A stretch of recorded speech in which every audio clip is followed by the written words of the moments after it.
trying to look at the picture or the imprint of Christ, or the evidence of Christ, or the signature of Christ. Okay? In every book in the Bible, and we started in the book of Genesis, and we see the Lord Jesus Christ in Adam. Amen? And that's why Christ is also called as the second Adam. And we see Christ in Adam and Eve. We see Christ and His church through Adam and Eve. We see Christ's righteousness in the coat of skin. We see Christ's righteousness in the coat of skin. Okay? And that animal that died to provide the coat of skin, we see also Christ there. Okay? And we see Christ also in the tree of life. Amen. So what the tree of life can provide, Christ also did provide. Amen. What the tree of life can provide, Christ also did provide. And also Christ is the eternal life. Okay? He provided everlasting life. Amen. Glory to God. And we also see Christ in the life of Abel. Okay? In the life of Abel, who offered a more excellent sacrifice. We see Christ in both ways, as Abel and the sacrifice of Abel. Both ways. The Lord Jesus Christ. We discussed so many things with regards to those things. And last week, number 6, we see Christ in Noah. We see Christ in Noah, and we discussed how many things? Okay? 14 things between Christ and Noah. Okay? Now this time, we will look at Christ in Noah's Ark. Okay? We will look at Christ in Noah's Ark. So iba yung si Noah, iba yung Noah's Ark. Now, may nakita po ako sa Hollywood at na-intriga lang po ako sa title ng movie ng Noah. So, ang bida po ay si Russell Crowe. Ang kanyang wife ay si Jennifer Connelly, Julian na babae. Jennifer Connelly, if you know her. They're all ungodly. Never mind. I'm curious kung paano po nila pinortray, and I'm expecting a closer biblical, may biblical truths. And I found out it's really opposite, it's really heresy, it's really blasphemy ang pinapalabas, and they're trying to not only pangit ang pagkakagawa, pangit pa ang pagkakaportray. Not really Bible or not really biblical. So it's really anti-God, yung film na yan. Hindi man lang pinarinig ang boses ng Panginoon. Hindi man lang tinawag na Lord God, tinawag lang siya na Creator para general. So that could mean Buddha, that could mean that could mean Allah, that could mean anyone, si Creator din naman ang tawag nila. Or any other God who succumbed to death. Okay? So they don't name him Jehovah. They don't name him as any other but the Creator. Okay? It's a waste of time. I should have, kasi dahil po sa series po natin, sana may praise man lang tayo ng kaunti, or may good point po sila doon. Kung meron mang good point po doon na hindi intended ng Diyos na iligtas ang lahat ng tao, because i-judge ng Panginoon ang tao, hindi iligtas. So, ang intended lang na iligtas po niya is yung Noah and his family, yung righteous in that generation. Okay? At saka yung mga beasts. Okay? Yung creeping things and fowls in the air. Okay? Now this time, let's try to see. We know that it was Noah who built the ark. Okay, let's try to make a review between Noah and Christ. Okay? Both Noah and Christ, both were just men. Amen. Noah was a just man, so as Christ was a just man. Both were perfect in their generation. Okay? Both were perfect in their generation. See, Noah was perfect in his generation, so as Christ is perfect in his generation. Both walked with God. Amen. Both walked with God. And what else? Both prepared the way of salvation. Okay? Both prepared the way of salvation. Amen. Noah prepared the ark.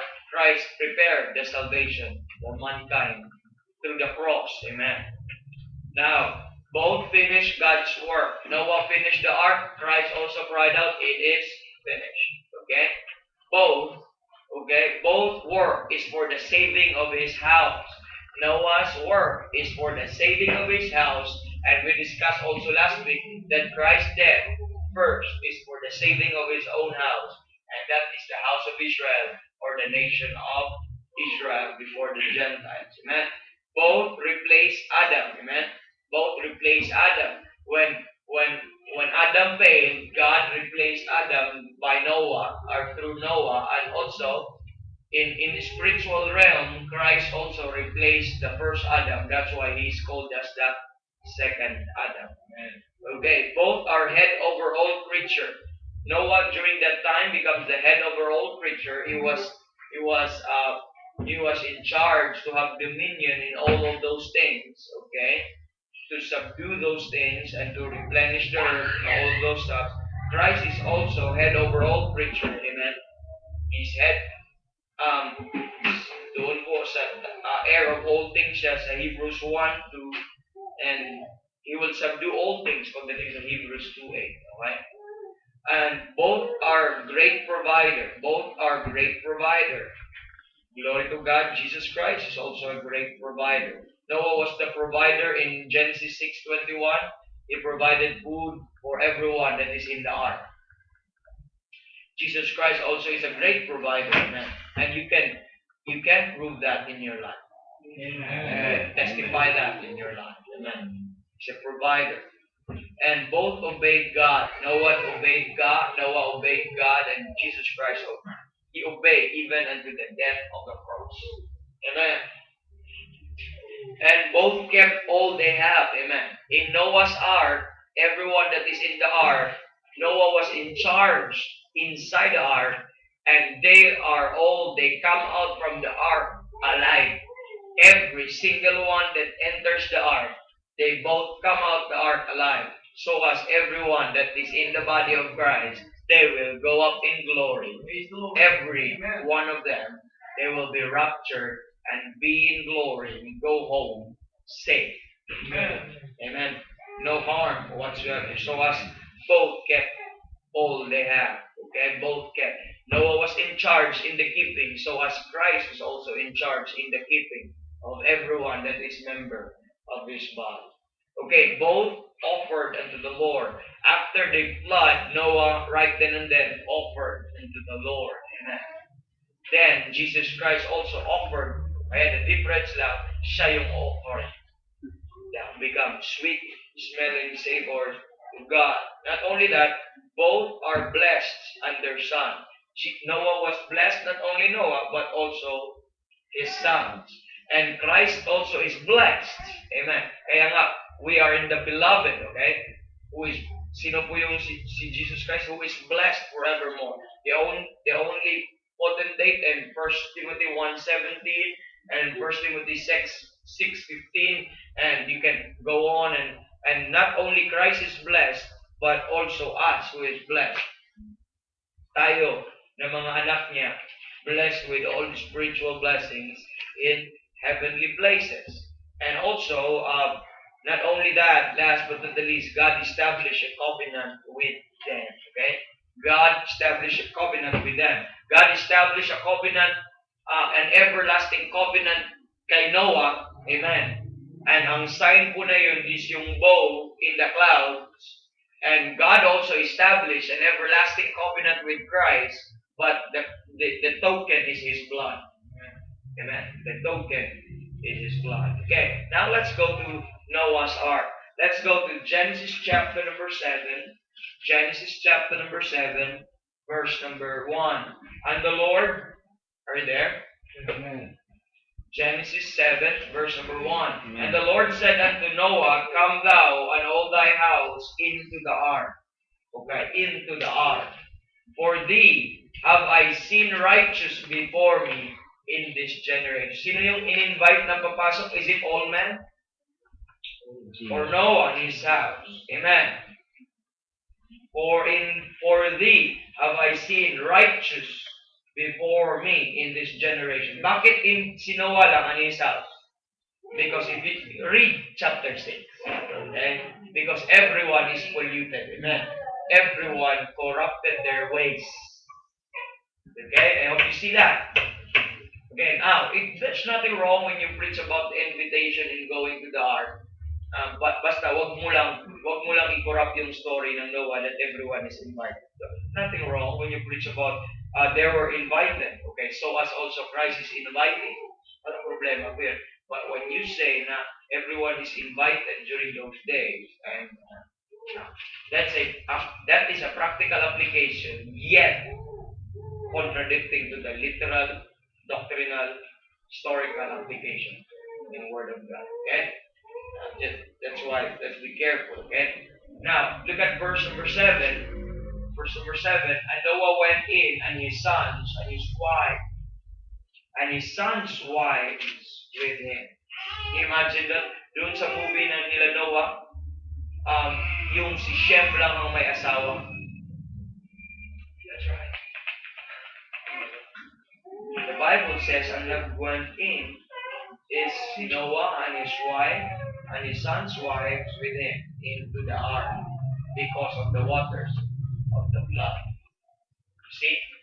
So, ilan po sila lahat ang pumasok? Ilan ang anak ni Noah? 3. Ilan ang asawa sa anak ni Noah? Tag-isa lang. Tag-isa lang. Kaya, 6 na sila. Si Noah pa at si Mrs. Noah, ilan na lang? 8. Kaya nga sa Bible, sa 1 Peter, 8 souls were saved. Okay? So, 8 souls were saved. So, ang may kaluluwa lang sila. Okay? New beginning. Yeah, that's the number of new beginning. 8 is number of new beginning. When God counts 1, 2, 3, 4, 5, 6, 7, that's the end. 7 is the number of completion. 8 is equals to beginning. But 1, 2, 3, 4, 5, 6, 7. Then 1, 2, 3, 4, 5, 6, 7. 1, 2, 3, 4, 5, 6, 7. By 7. Okay? Some people call it the number of perfection. Okay? But literally, it's a number of completion. Magkita ka, there are 7 days in the week. There are, bago pa magsabat, tama po? At ang counting din ng Jubilee, ang counting po ng mga sabbatical year, all of by 7. And the rest is, anyway, that's another topic in numerology. Okay? Next, look at verse number 16. Verse number 16. And they that went in, male and female, of all flesh, as God commanded him, and the Lord shut him in. Listening, tingnan niyo yung progression, no? Kita yung progression. And the Lord said unto Noah, Come thou and all thy house into the ark. Verse 1. For thee have I seen righteous before me in this generation. Verse 7. And Noah went in. Not only that, and his sons, and his wife, and his sons' wives with him into the ark. Verse number 16, and they went in male and female of all flesh, as God commanded him, and the Lord shut him in. Interesting enough, mga kapatid, is after Adam, God started with family. He started afresh with family. Before there was a church, before there was a government, started the world after the flood with family. Amen. Couples yun. Started. Okay? It's a new thing there. That means God is pro-generation. Amen. So, that is contrary sa mga family planning, 5-child policy. Butterfall, totoo po yan. Pinonform na 5-child policy ng Pilipinas. We have a brethren, which is kapatid ng tatay ni Brother Alex. Yung sa pang 4th child, Ang alam ko, sa pang-third child nila is binukon. Tapos, dun sa pang-fourth child na, inak na. Without the consent. With consent, pero no choice. Pag sa hospital kayo nakat na. I think, parang naalala ko nga yun. Kasi Hindi pala si five. Mano din ah. Hindi pala 5. Pang-fourth yun. Pang-fourth pa. Wala silang choice. Wala naman siya sakit. Wala naman. Dahil sa pag-limit ng child. Kahit anong ilang pa dyan sa tagig. Pwede pa. Ha? May pang-12 pa? Okay, okay pa sa tagig. Thank God, tagig years na. Totoo yun. Yung sa lower desk, yung kay Hospital Limano at sa St. Luke's, I think they're encouraging that. Kaya lang.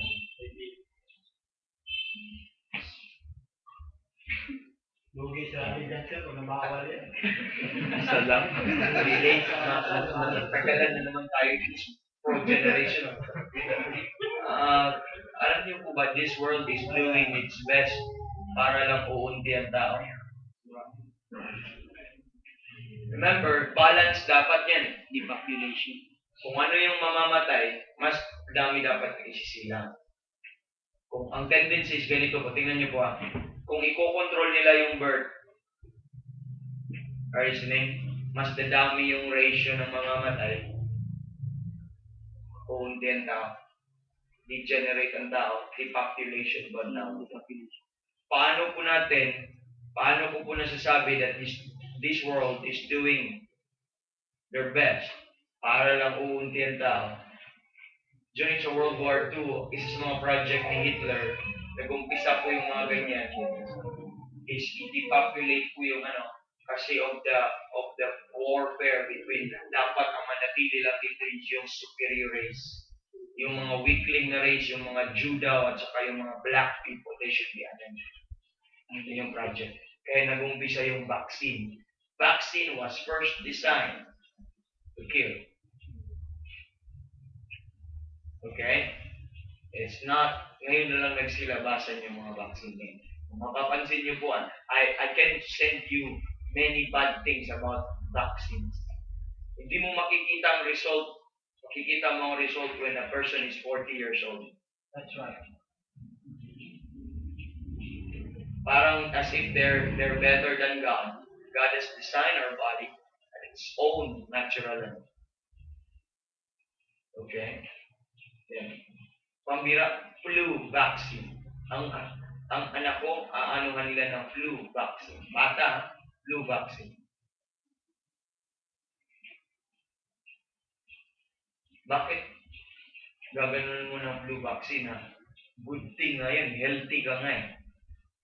Pag naglagnat ka, iba yung infection, cause na infection.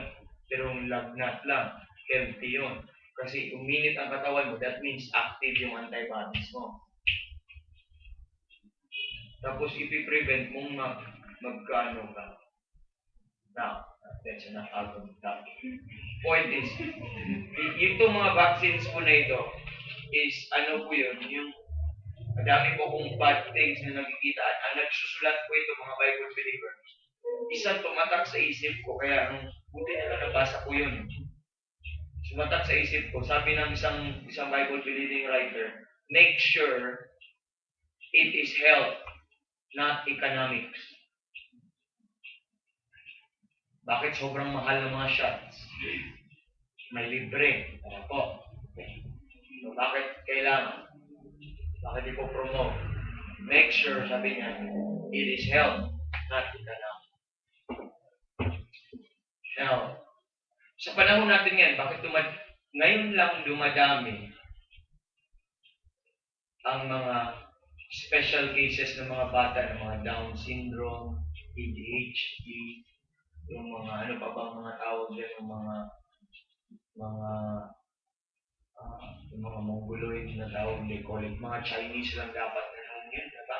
Kaya nga mongoloid ang kasi sila kasi ang Chinese kasi kakaibang race sila, yellow race sila na tapos yung nakuha yung Mongoloid name this because when the Chinese and the Mongolians That's right. nagano That's right. kaya Mongoloid galing sa mga Mongols. That's true. That's right. The like Chinese during sa time nila Genghis Khan, they're like, kaya may wall eh. Sometimes you have to read the konti lang. No? So, dyan na-originate yan sa mga yellow race. They call it the yellow race. Sobrang naalala mo yung mga Chinese na uso sa kanila pag merong isang merong kang halos sila isang ganyan sa isang pamilya, swerte nila yun ang tawag nila. Meron kang ganyan sa isang pamilya. Halos mga families, meron sila at least one. Naman. Sa Pilipino, sir. Bawal sa Pilipino. Ayaw ko. Now, yun lang. Pero ngayon, nauso. Kaya dumadami din. Patok na din yung school ng mga STEM. Hindi mo na pwede din tawagin Mongoloid din at saka kaya hindi mo tawagin din, bawal tawagin mong special child na ngayon. I attended the inclusion child with special needs. I think in-improve pa nila ngayon yan. Child with special case. Ishan. Lalo pa pag tawagin mo Mongoloid or ano. So, saan yung nag-umpisa yun? Saan galing yung mga ganyan? Okay. Another thing, not only sa mga gamot, this world is doing its best para lang po mag-populate. Like, the rise of communism, it's one way of the tool naman. Kasi sila lang ang mga one-child policy. Lahat ng communist, gano'n. China. Hello. Russia. North Korea. Pag weak ka, pag hindi ka men sa North Korea, abort. Kasi hindi ka magagamit sa militar. Yeah. Sa mga dapat isa, dalawa. No? Underground kung magpapadami. China. Sodom. Dumadami ang bakla ngayon. Dumadami ang tao. Men to men naman. Ladies to ladies. Sino nag-promote na, naglabas na sila, nag-promote na ng same-sex marriage. Kung dadami yung mga ganong same-sex marriage, dadami ang bakla. Hindi naman sila nanganganak, yet dumadami sila. Bakit? Nang i-influence sila, nang haawa sila. Pag dumadami na ang bakla, sino na lang ang makaanak mga babae? Kaunti. So, ang iba, wala na yun. Wala nang interest. Bakit po mga kapatid? Napansin mo po, ito po yung isa sa mga reason na ayaw pa nila magkaanak. Are you listening? Ang mga couple, infected na po sila ng mali pong design ng sex. Isa sa mga reason na after 5 years bago pa tayo magkaanak because let's enjoy one another. That bed is undefiled, is blessed by God so that He could create someone in it. Ano na ang mentality nila sa kasalan? Ano na mentality nila? They'll just enjoy it. Kasi pag may bata, masisira na yung mo, tapos wala na. That's right. Ang dami po mga ganun. That's right. Okay? So kabaklaan, that is the generation po ng paunti ng paunti ang tao. Pag paunti ng paunti ang tao, probability din paunti ng paunti ang Kristiyano. Yun po ang probability. Another thing, career, education. K-12. Education. Bakit?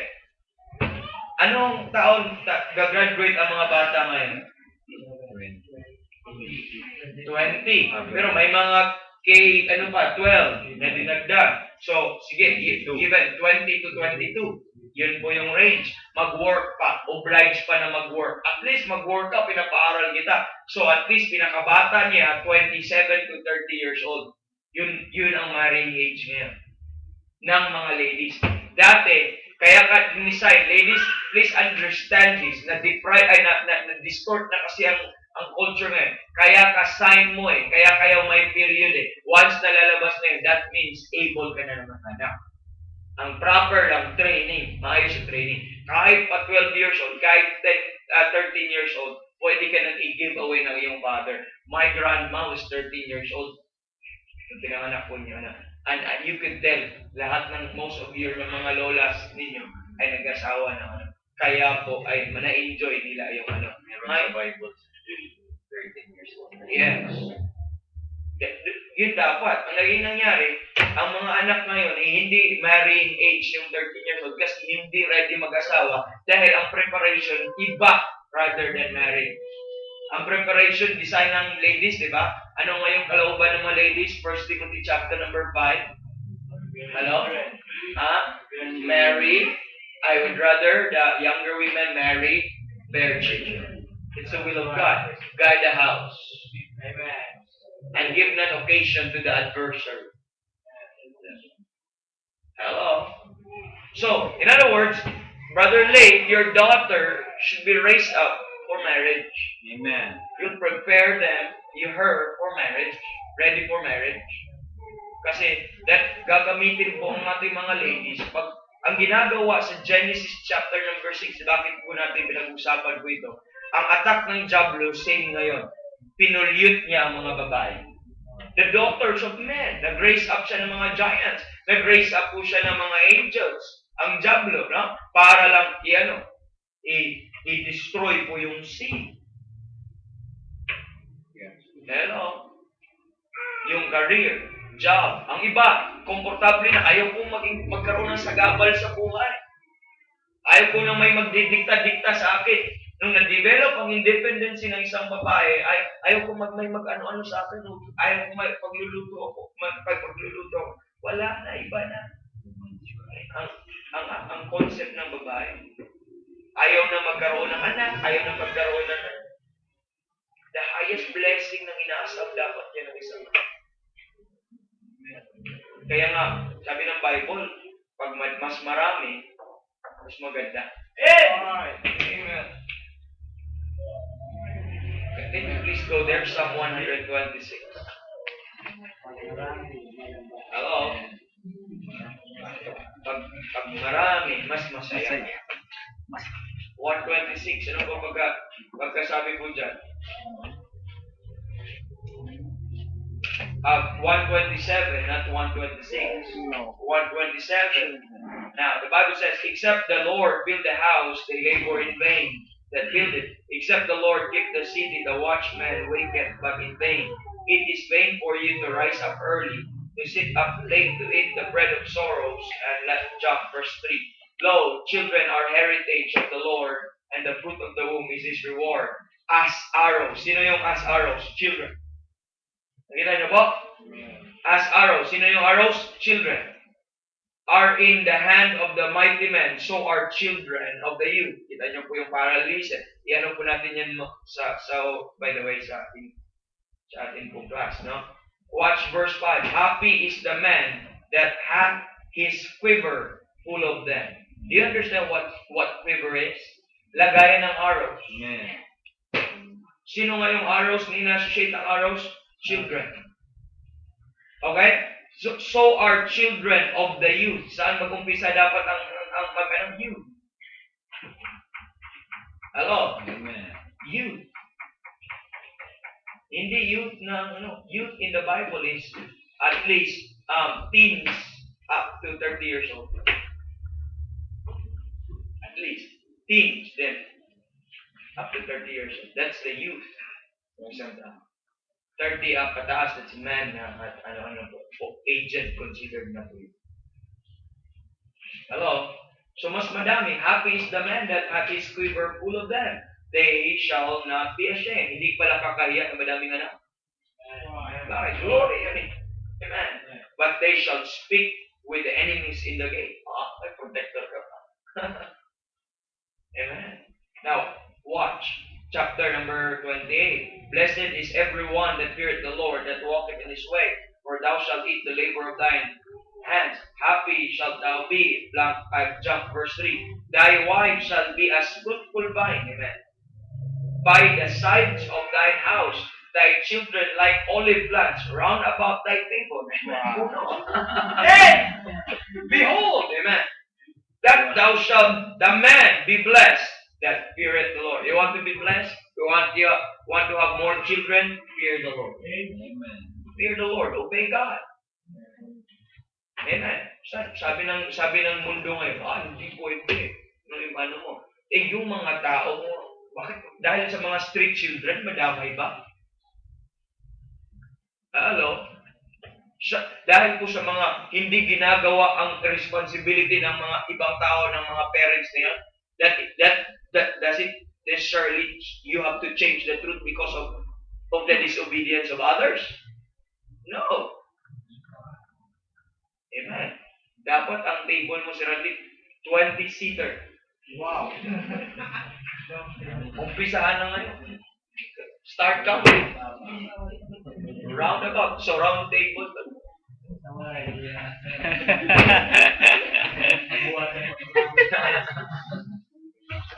Bless si Brother Dan. Bata pa sila ni Sister. Bless kayo, Brother Lake. Bata pa kayo. Ayan. Kung nalaman ko palang truth na ito, na bata pa, ay matanda na yung 25. Late na ko na nalaman eh. Nag-asawa ko, 29 years old, ang tanda sa isang lalaki na yun. Brother Randy, nag-asawa ko, 30 years old, ang tanda sa lalaki na yun. Brother Peter, ang tatanda na yan.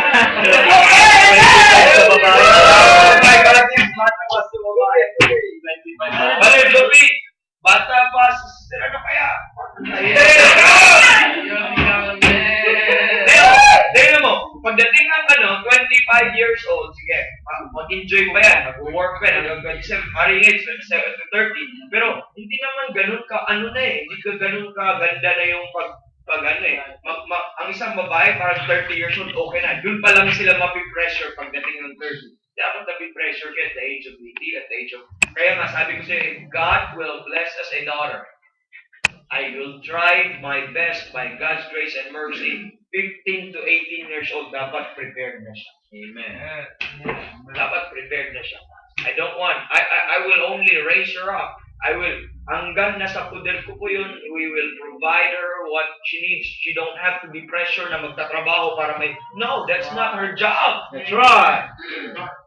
Pero, of course, I will choose a man na alam ko ang kanyang role. Amen. Come on, Luke. Si Abishai? May Abishai na wala si Brother Dan? Amen. My daughter will be named after Jezebel. Come on, Omri King. Bayag pa si Omri King.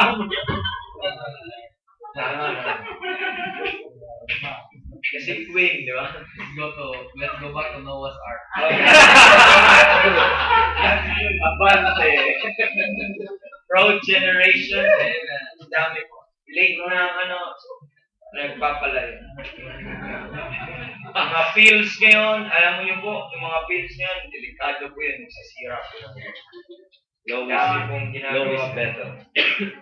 Amen. Ay, kahit saan-saan na lang tayo para tayong pinadala.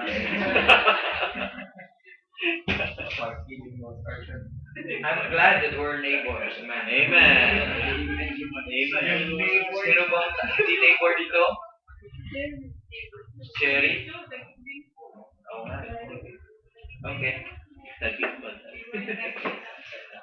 Okay, let's look at Noah's Ark and the Lord Jesus Christ. Okay? Let's look at Noah's Ark.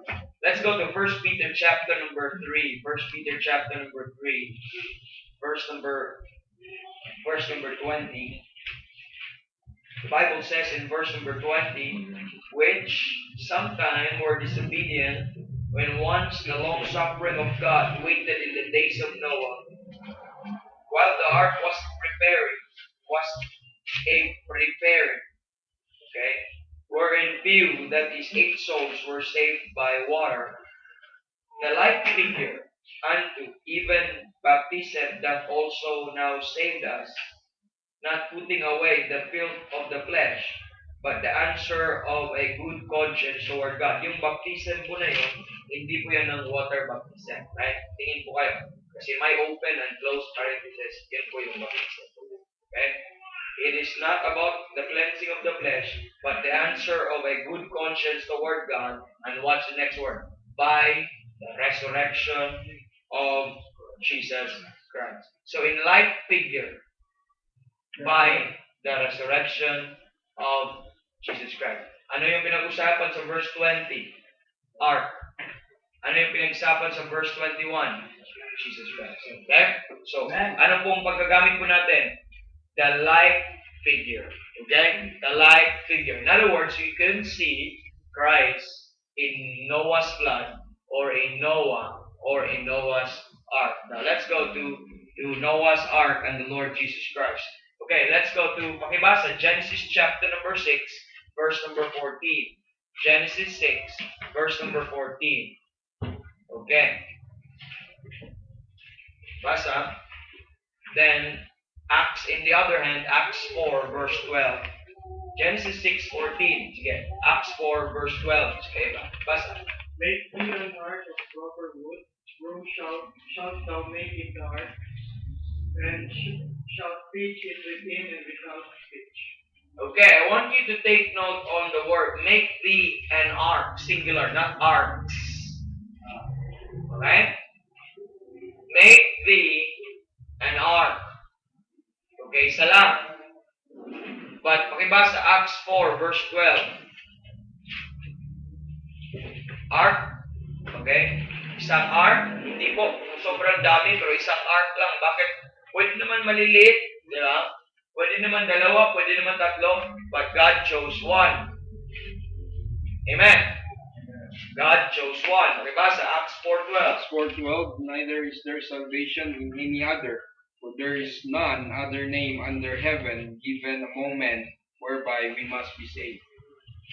There is none other name given among men whereby we must be saved.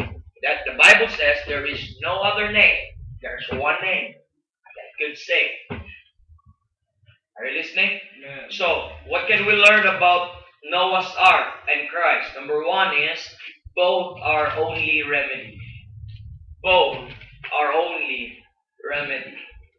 In Noah's Ark, that's the only remedy.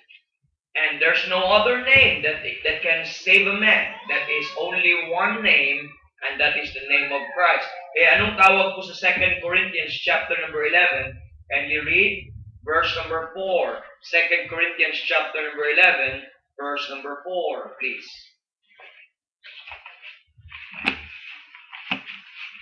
Ibasa. 2 Corinthians 4:11. For if he 11:4. 11:4.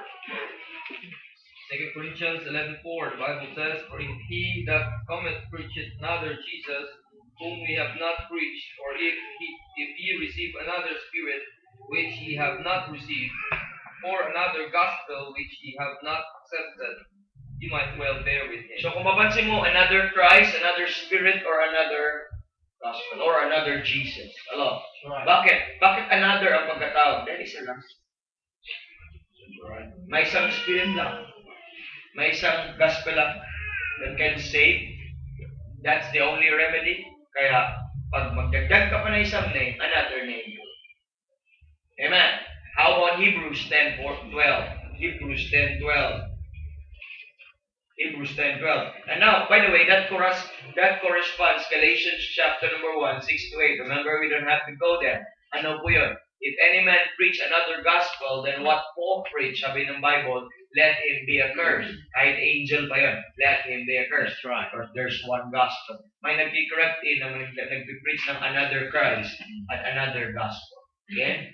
Let him be accursed. Bakit? There's only one remedy, and anyone provided any other remedy apart from what God provided, that is another. So as the ark, any other inventions of man during those days cannot stand, and cannot be the way of salvation. There's only one remedy for the judgment, and that is the ark, not the arks. So as Christ is the only remedy. Makibasa Hebrews 10:12.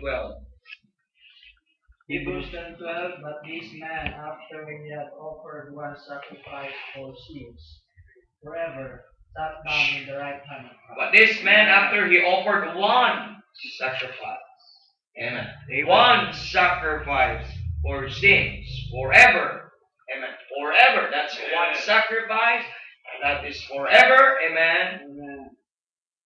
sat down on the right hand of God.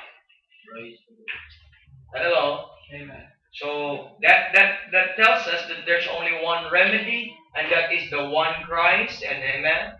And he provided what? The one sacrifice, amen. Thus we had one name, amen. And thus we have one gospel, amen.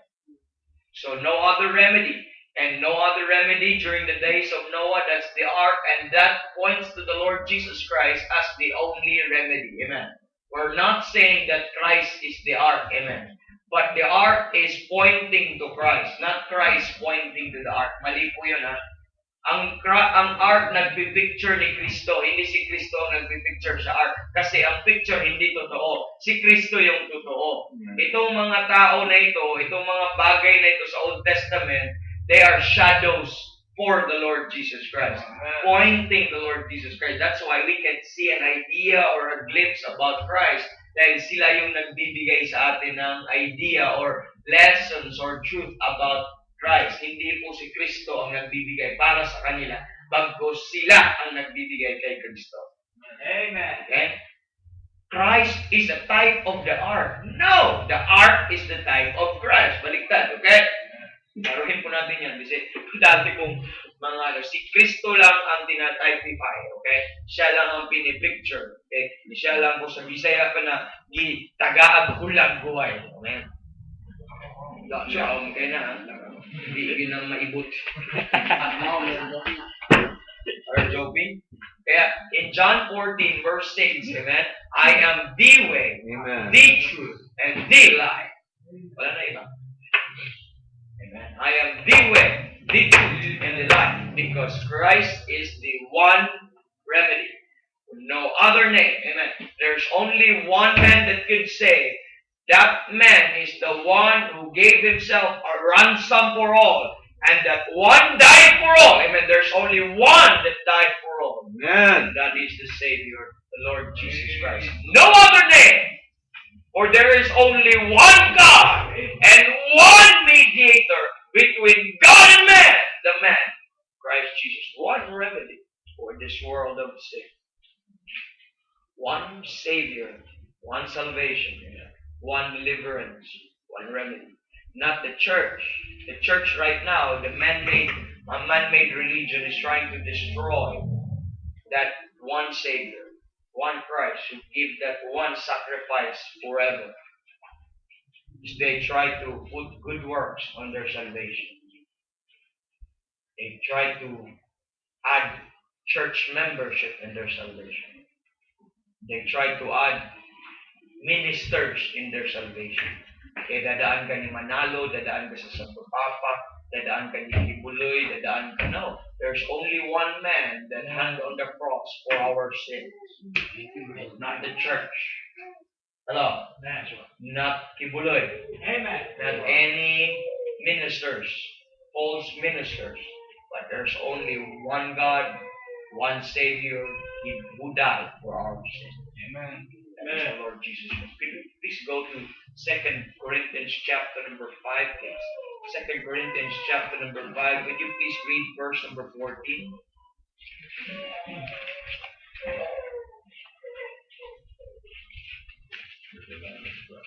I like that verse.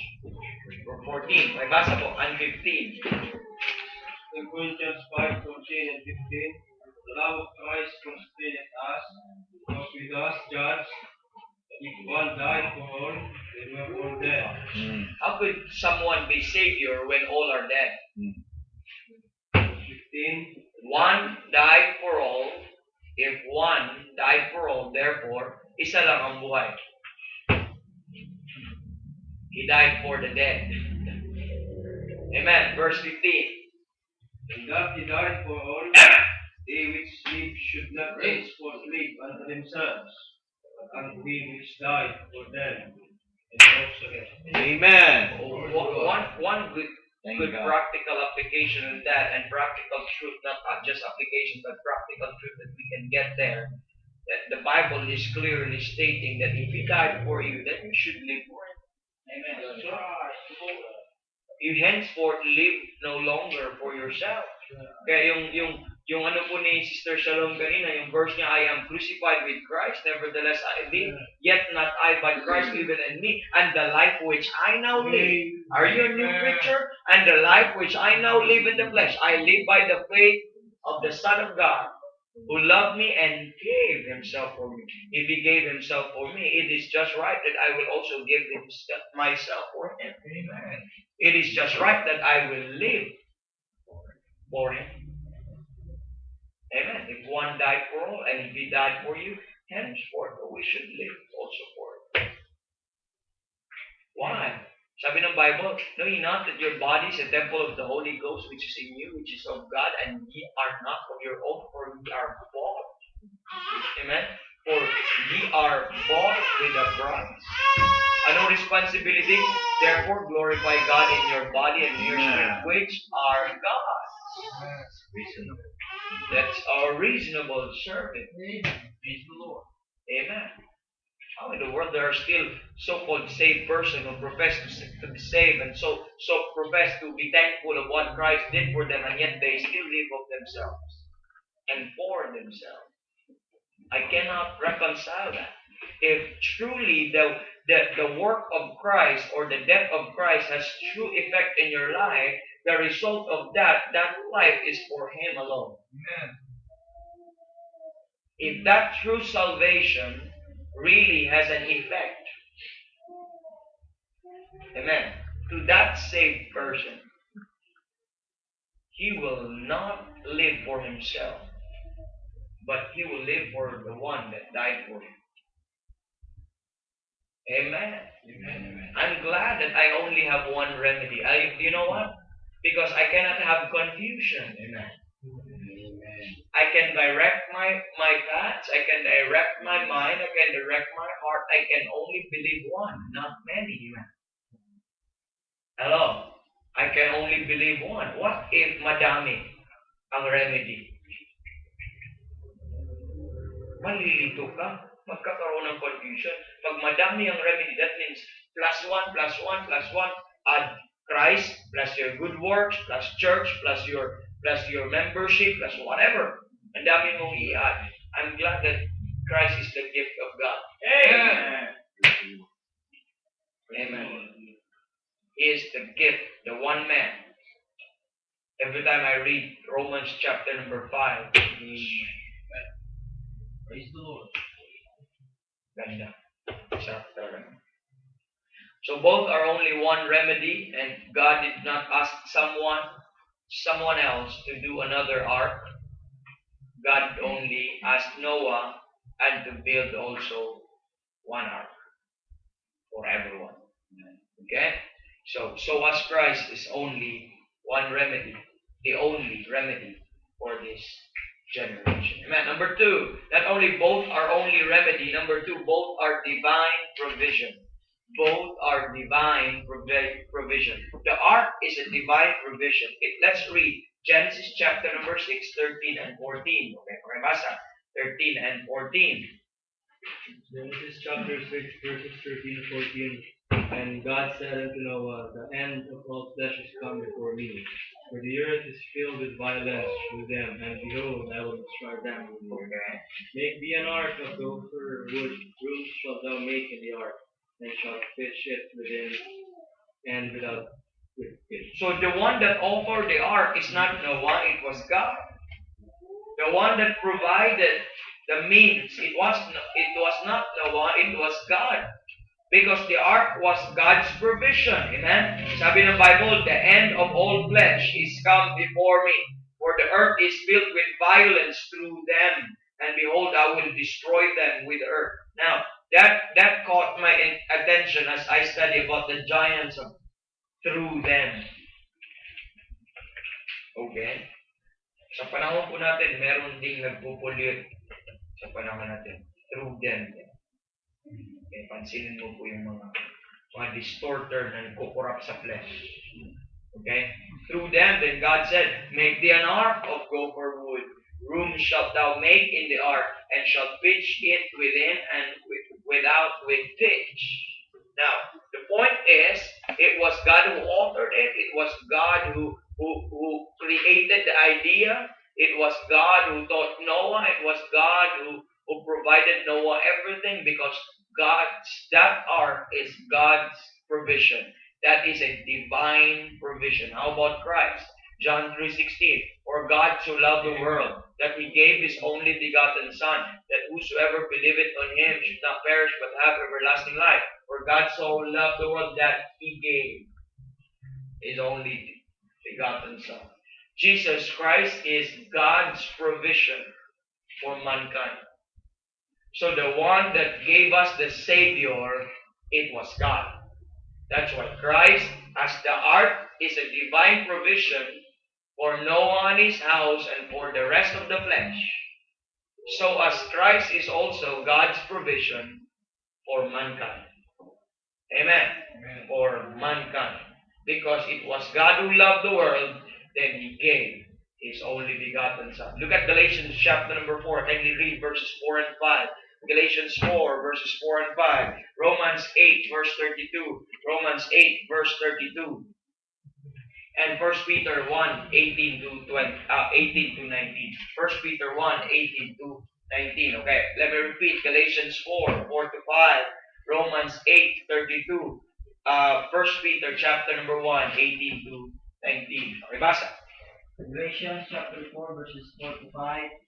But when the fullness of the time was come, God sent forth his Son, Amen. made of a man made under the law, Yeah. to redeem them that were under the law, that we might receive the adoption. See Amen. that? God sent forth his Son, made of a woman, to redeem them that were under the law. Amen. You see, Christ is God's provision. Amen.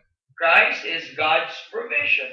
Another thing, look at Romans 8:32. Romans 8:32. One of my favorite verse. He that spared not his own Son, but delivered him up for us all, Amen. how shall he not with him also freely give us all Amen. things?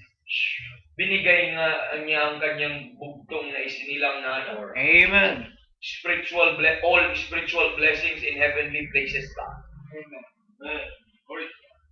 For he spared not his own Son. Glory to God. Amen. He spared not his only begotten Son, the beloved of the Father. Amen. The dear Lamb in glory. How can it be? He spared not his Son. For ano sabi po ni brother ano kanina? Brother Lay, for me that is so undeserving. Yet God spared not his Son, but delivered him up for us all. Amen. Praise the Lord. You see, who provided our salvation? It was God the Father who provided our salvation. Christ is the provision. Amen. Ang mga tao, binigyan na nga ng kaligtasan, gumagawa-gawa pa sila. Amen. That is a blasphemy in front of God. Kabastusan po yun. Insulto po yun sa harapan ng Diyos. Namatay na nga si Kristo para gawin ang kanilang kaligtasan. Gusto pa nilang pagtrabahuan ang kanilang kaligtasan. That's right. Sampal po yun sa Panginoon. Hello? Kaya ano sabi sa Galatians 2:21? Sige po, sa mga nagtatrabaho para maligtas ang tao. Galatians 2:21. Tingnan niyo po. May basa po yan.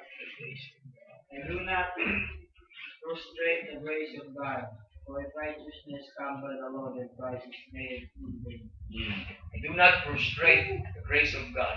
Kung righteousness man galing sa batas or galing sa paggawa ng mabuti, galing sa pag-membership or galing sa mga ibang gawa apart from Christ, sabi niya, then Christ died in vain. Ito lang naman sinasabi ko palagi sa sinners.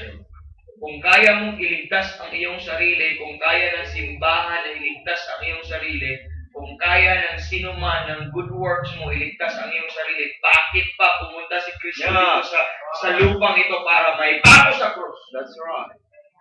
Bakit? Dahil walang sino man tao ang ligtas.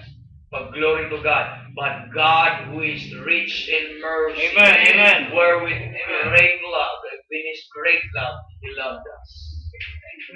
By grace ye are saved. Yun lang eh. Praise the Lord. Sobrang mahal lang po ng Panginoon. Thank you, Siya, Lord. tayo pa nga nagkasala eh. Tayo pa nga may utang eh. Siya pang nagbigay. Glory to God. I'm just glad that Jesus Christ is divine provision. Not the provision of someone else, but He is a provision coming down from heaven. Kaya pala ang pagkatawag sa Kanya, He is the bread of life coming from heaven. The manna from heaven. The gift of God is eternal life through Jesus Christ, our Lord. Jesus Christ is the gift of God to man. Pagtrabahuan mo yun, hindi na regalo yun. Sweldo yun, sahod yun. Pero pag biyaya, binibigay yun. Tanggapin mo ang biyaya. Amen? O pag bibigyan ka ng ganito, anong gagawin? Tinatanggap mo. Ano to eh? Gaganon sa material. Kung si Kristo baso, amen? O kung si Kristo lagayan ng tubig. Pero si Kristo hindi mo mamawakan. Paano mo matanggap? Paano mo matanggap? Paano mo matanggap? Paninimalaan mo yung katotohanan na siya ay namatay. Tanggapin mo ang katotohanan na iyon na siya ay namatay. Yun ang pagtanggap. Tanggapin mo ang katotohanan. Hindi naman, si Kristo ay truth. Hindi naman siya tangible thing. Tanggapin ito. Nararamdaman ko pumasok. Okay? Sige, 1 Peter chapter number 1, verse number 18. Glad to know that Jesus Christ is the gift of God. Amen. He is the gift of God that appeared to all men. Amen. That bringeth salvation. Thank you, Lord. He is the provision from God. Amen. Thank God. From heaven. Basta po. 1 Peter 1:18 verse 9 and 1:18 and 19. For as much as you know that you were not redeemed with corruptible things, Amen. as silver and gold, from your vain conversation received by tradition from your fathers. Verse 19, but with the precious blood of Christ, as of the Lamb, without blemish and without spot. Verse 20. Verse 20, who verily was foreordained Hinanda. before the foundation of the Foreordained. world, but that was manifest in these last times Thank for God. you. Hinanda. Long before. Kaya yung sa Revelation 13, my lamp slain from the foundation of the world. Hinanda. Prepare. God's provision. Amen. Kaya nga, sabi po na ni Spurgeon, many times na pinaulit-ulit ko kung sabi doon, before there was a world, you were on His mind. You were on His mind. Kasi may lamb na foreordained for you. Amen. Before there was a world, you were on His mind. To grow a tree from which to make a cross, you are in His mind. Hallelujah. Amen. To grow a tree from which to make a cross, you are on His mind. Lord, it's a divine provision because He's omniscient. Amen. Ano ngayon natutunan nila Sunday? Yung foreknowledge ng Panginoon. He knows everything. Glory to God. Hindi provision ng tao. Hindi provision ng sarili natin. It was God that provided salvation. In practical application, if God provided you His best, how shall He not with Him really give us all things? Provision lang, pamasahe, papunta sa ano. Come on. Problemahan mo. Park there a little while. Binigay na nga yung, binigay ka na nga ng the dearest lamb in glory. the much beloved Son of whom Christ, hello, provision lang pang lunch, pang dinner. Amen. Provision lang na panganak, Brother Randy. Provision lang pang panganak. Amen. That's a great thought. If God spared not His Son, but delivered Him up for us all, how shall He not with Him freely also give us all? How about that? How?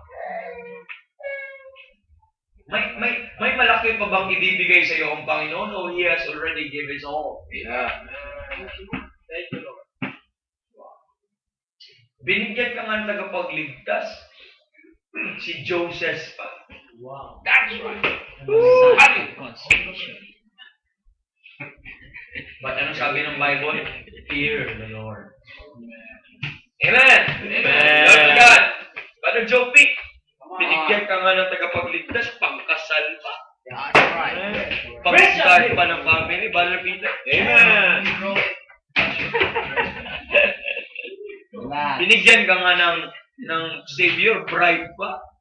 Barong pa. Brother Jopi, basta ang sa akin ang barong. Ako ang pala sa inyo ng barong. Huwag ka lang mamili, it's my desire.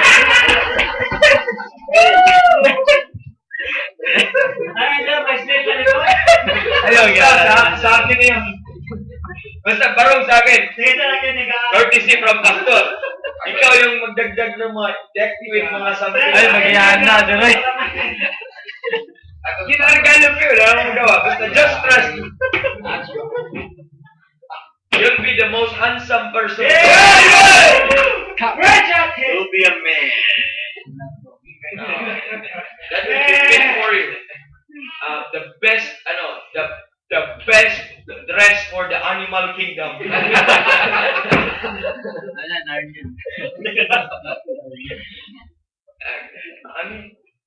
Sino bang kailangan ng bride dito? Brother Joe? Bride. Amen? Kayo, binigay nga ng Panginoong Jesus ang kanyang dugo. Kanyang buhay. Amen. Amen. That's right. Yeah! Say it again. So, huwag mong bumili. Mind the Lord.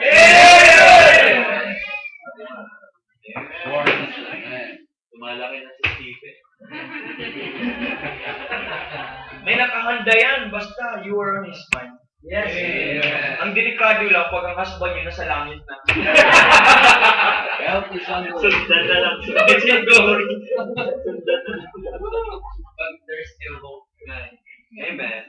Glory to God. Just take care of your life and then you take care of your Yeah!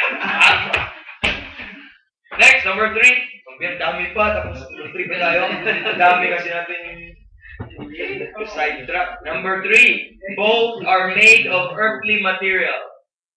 Both are made of earthly material. Pakibasa, 6:14. Gopher wood. Tama po? Earthly material. Okay? In 6:14, pakibasa ulit. Okay.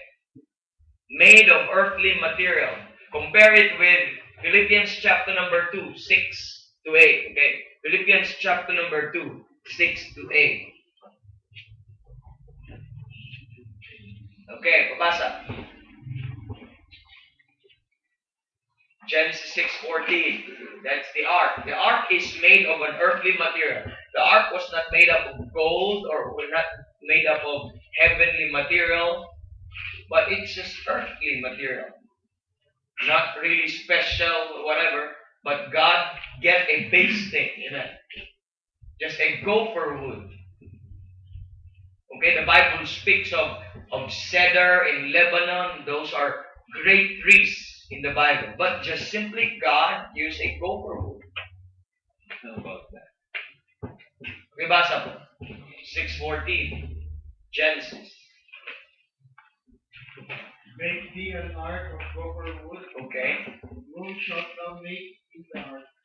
Then shalt pitch it within and without with it. Okay, that was made an ark made of gopher wood. Made of gopher wood. Not made of heavenly wood. Not made of heavenly bars and steel or whatever. Or iron. but just a gopher wood out from the ground. Amen. Out from the ground. How about Jesus Christ? Chapter number 2, verses 6 to 8 of Philippians. Basa. Philippians 2, 6, 7, 8. Who being in the form of God, thought it not robbery to So be he is the equal form of with God. Being the form of God. That means God is Spirit. Tama po? Amen. God is Spirit. God cannot die. Amen. God cannot be contained because He is form of God.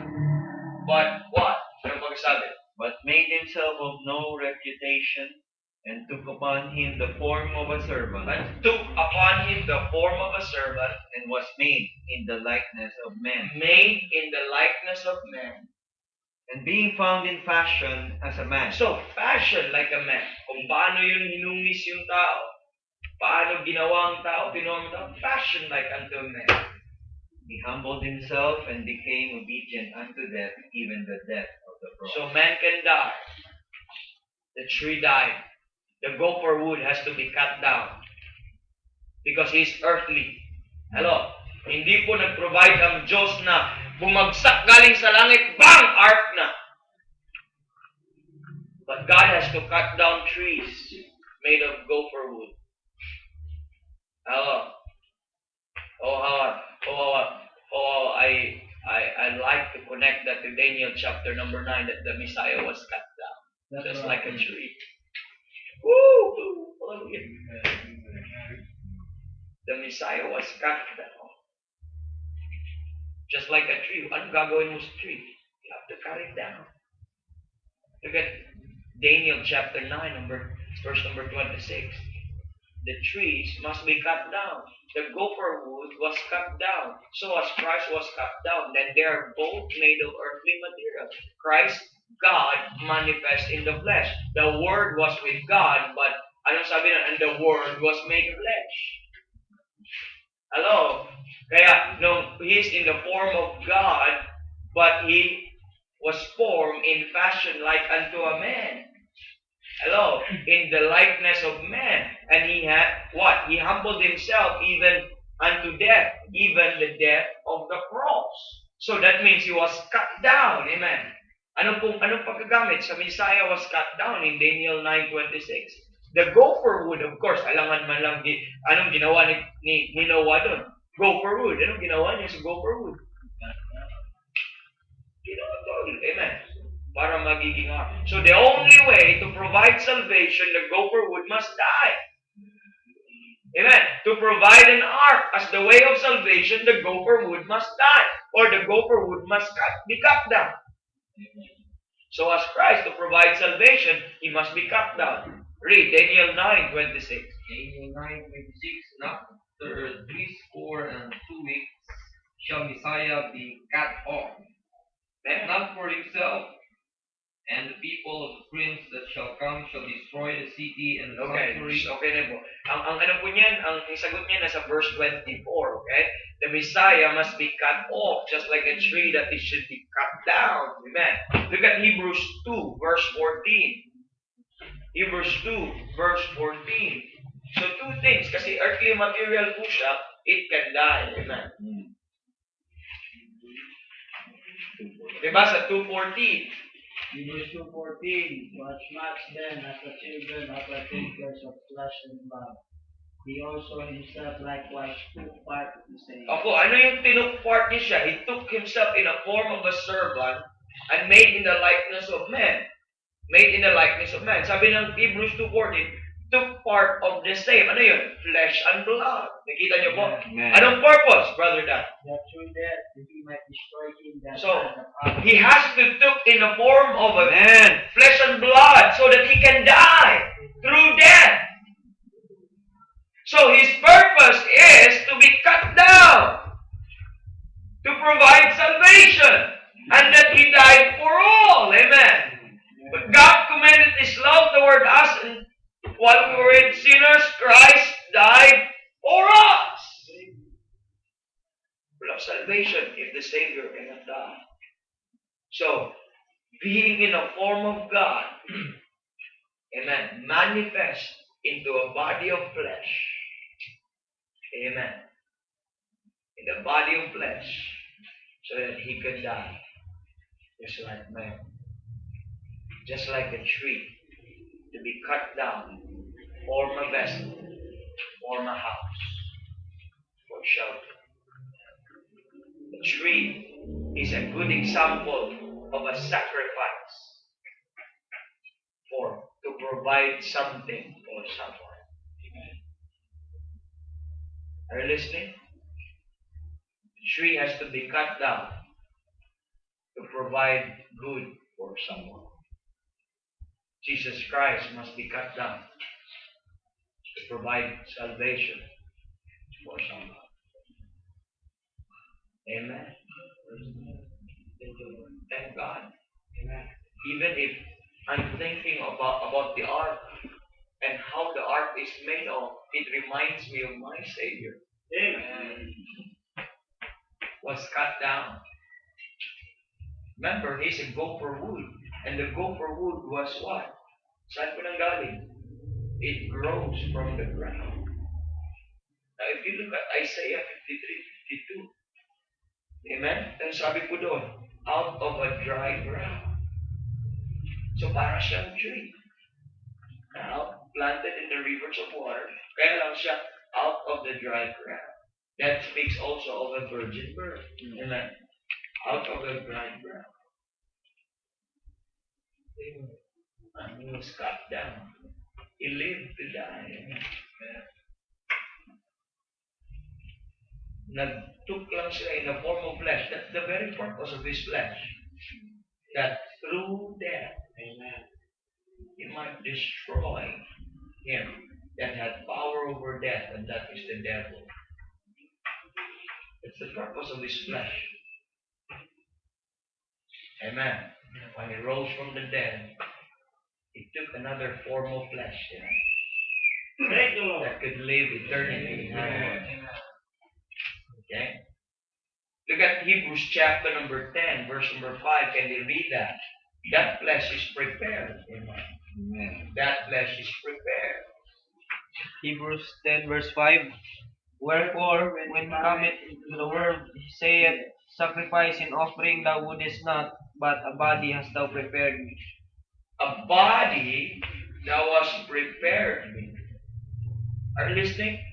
Bago pa bumaba si Kristo dito, there is a body prepared. Amen. Amen. Kaya that is great is the mystery of godliness. God was manifest in the flesh. And the Word was made flesh. Any man that will not, ano sabi po ng Bible? That will not acknowledge or will not believe, okay, that Christ is come in the flesh.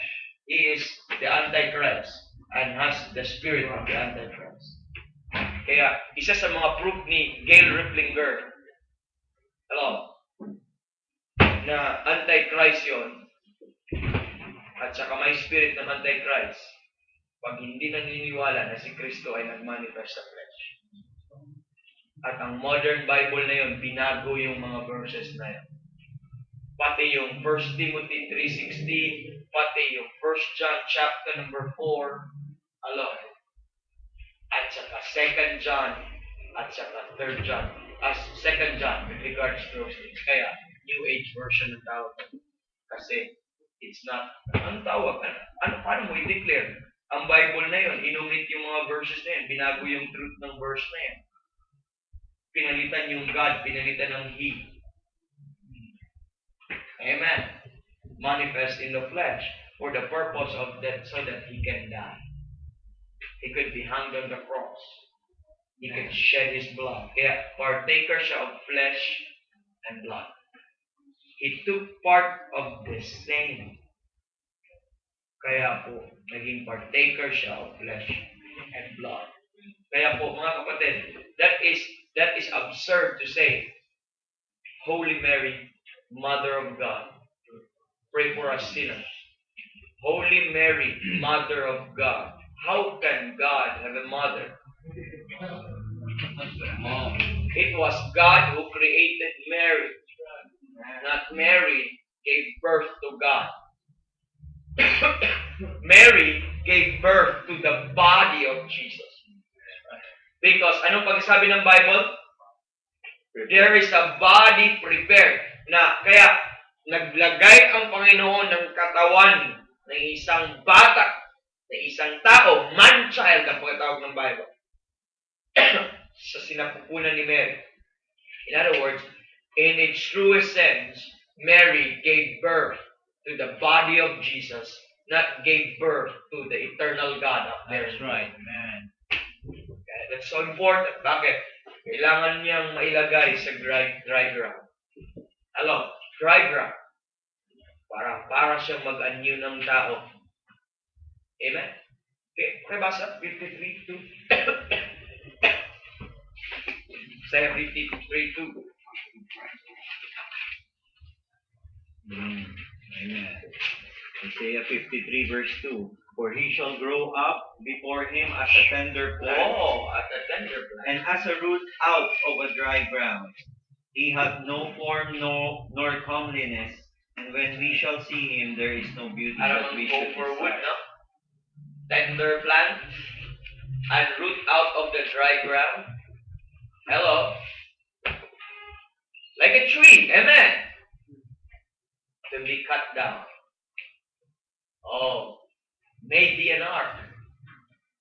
Make thee an ark made of gopher wood. Meron palang ipapakita ang Panginoon na earthly material din. Na one day, there will be God. Amen. That will took the robe of flesh. Amen. And soon be cut down for every man. Amen.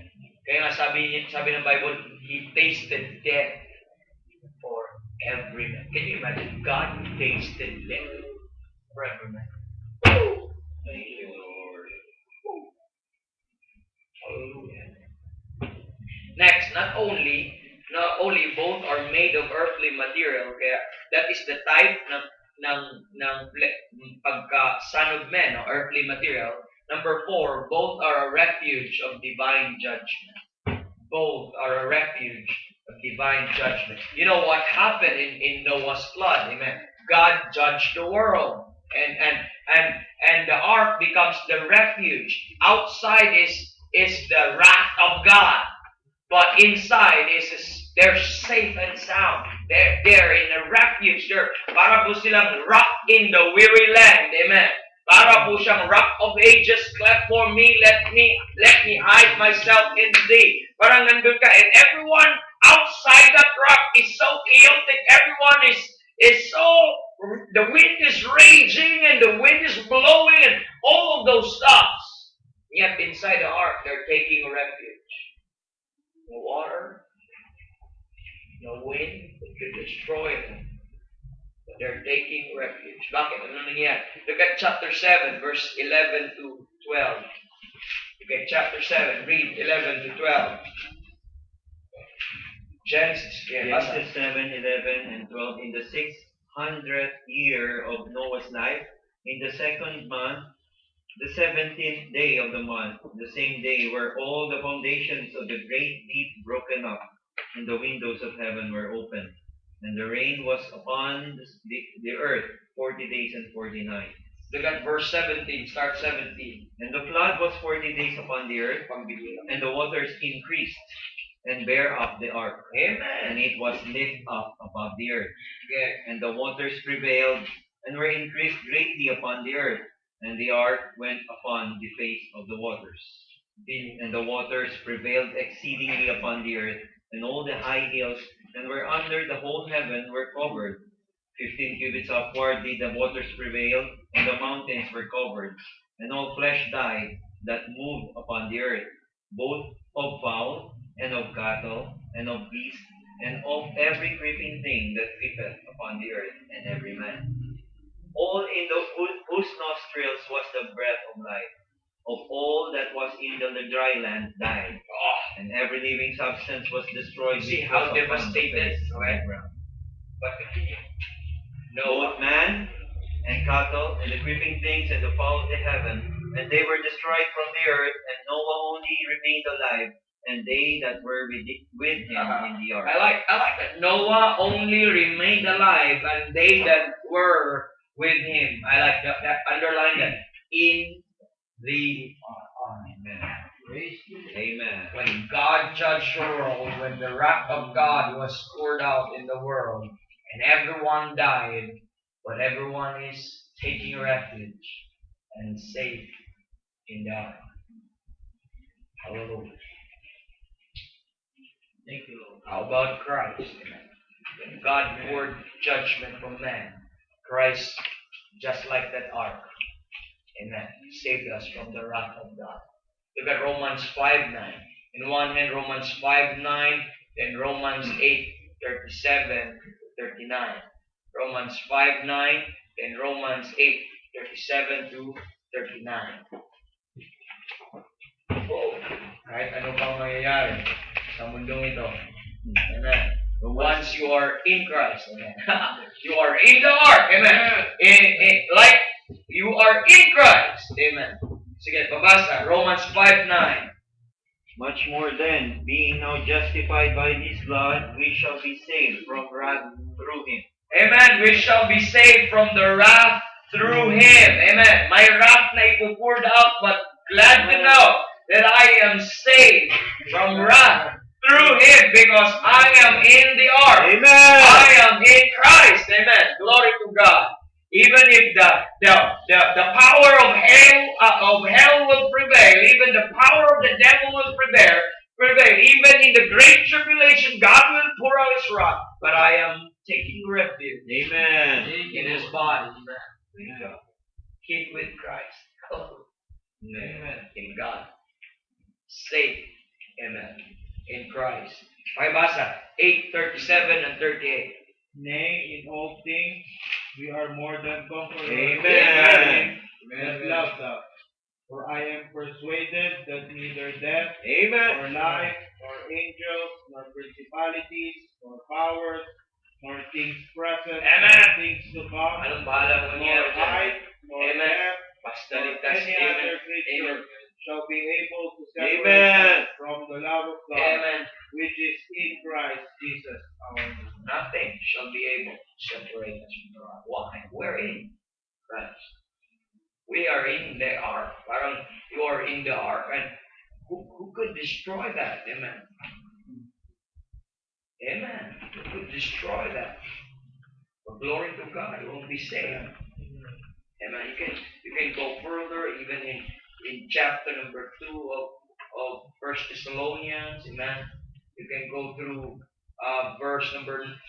chapter 1, verse number 9. And that we are saved from the wrath to come. Amen. So it's just a blessing that we are taking a refuge of divine judgment. When God poured out His wrath in this world, glory to God, we are saved, and no man could take us away.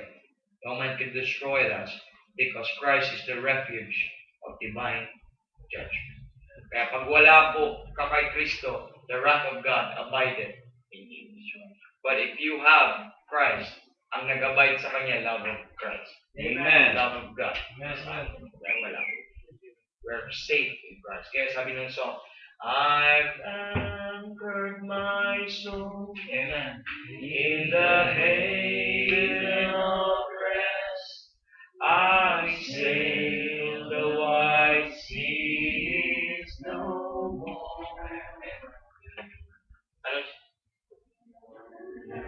Tempest made sweet, like the ark, isn't it? From the wild, stormy. In Jesus, I am saved evermore. Thank you. Glory to God. I don't have to fear death. I don't have to fear hell. I don't have to fear the tribulation. I don't have to fear the wrath of God. Amen. For Amen. in Jesus, I am saved In all these ever. things. Thank you, Lord. Amen. Just like Noah and them that were in the ark. Amen. Glory to God. Amen. Amen. Both. Okay? Both invited men to come. Both invited men to come. Amen. Both invited men to come. Look at Genesis 7, verse number 1. Genesis 7, verse number 1. It was God who invited men to come. When Noah prepared the ark, then God invited Noah and his household to come. When God provided, are you listening? When God provided Jesus Christ, when God provided the Savior for all men, sabi niya, and whosoever believeth in Him should not perish, but have everlasting life. Amen. They're all invited to come. Okay, basa. Chapter number 7, compare it. Chapter number 7, compare it also sa 1 Timothy chapter number 2, verse number 4. Okay? Amen. Chapter 7, verse number 1. Okay, basa. 7:1 And the Lord said unto Noah, Come thou and all thy house into the ark, for thee have I seen righteous before me in this generation. Come. That's the invitation. Come thou. Amen. Come thou and all thy house. Come. Can you imagine si Noah ang gumawa, pero in-invite pa rin siya ng Panginoon? Kaso. Because it was God who provided. Amen. Kaso. Now I remember a verse in Matthew chapter number 11, verse number 28. Come unto me, all ye that labor and are heavy laden, and I will give you rest. Come. 1 Timothy 2:4. Can you please read that? Who will have all men to be saved, Amen. Who will have all men to be saved. to come and to knowledge. Amen. And to come to the knowledge, amen, of the truth. Amen. That's an invitation there, amen. Okay, in Acts 16:31, amen. Sirs, what must we do to be saved? Believe on the Lord Jesus Christ, That's and right. thou shalt be saved. Amen. Yeah, for I am not ashamed of the gospel of Christ, for it is the power of God unto salvation to everyone that believeth, and the righteousness of God by the faith of Christ unto all and upon all that believe. Everyone is Amen. invited to believe. Amen. Both invited men to come. God provided salvation, then He invited men. Just trust me, just believe. Amen. And it's a good thing. God provided, then He invited someone. And just like in Noah's flood, the ark was there, and God invited Noah and his family to come. And sa ating ding panahon po ngayon. Next, number 6. Both are a place of absolute security. Both are a place of absolute security. Okay. Both are a place of absolute security. Can you read Genesis chapter number 6, verse 14? Genesis 7, verse 16. Genesis 8, 18 to 19. Okay? Genesis 6, 14. Genesis 7, 16. Genesis 8, 18 to 19. Okay, basa.